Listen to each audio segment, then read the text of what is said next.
Happy New Year!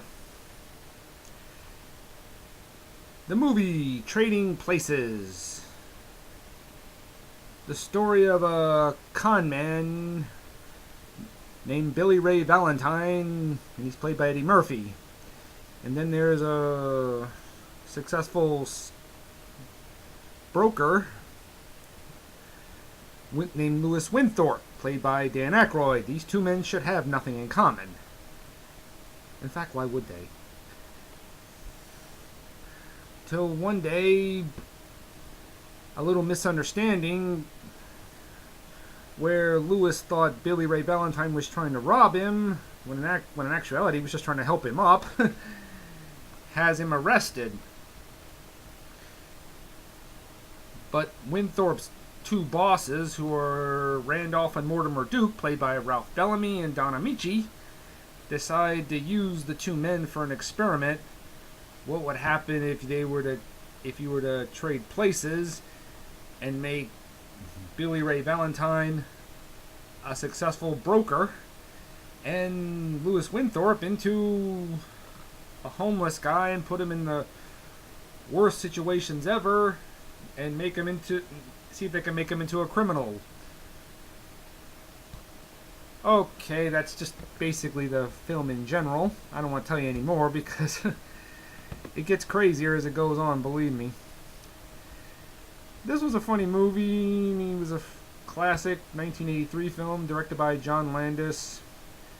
Best known for Animal House and American Werewolf from London, and he seems to put that same "See you next Wednesday" gag in this film too.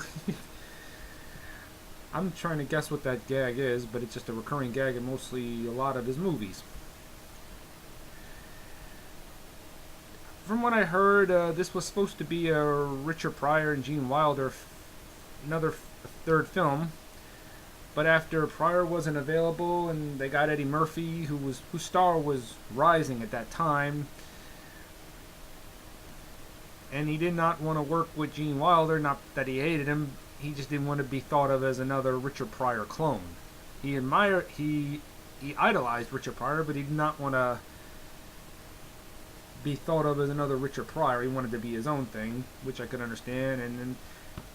And he's pretty good too here, and so is Dan Aykroyd. I mean, he just plays the funny, subtle insanity as he goes on.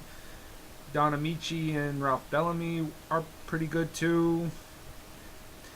And Paul Gleason, who you probably know is best known for playing a lot of unlikable, intimidating characters, like he does here as Clarence Beeks.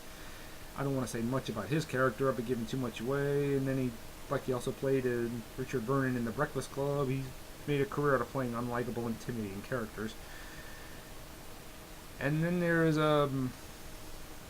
Jamie Lee Curtis as Ophelia, the hooker with a heart of gold who helps Winthorpe through his troubles.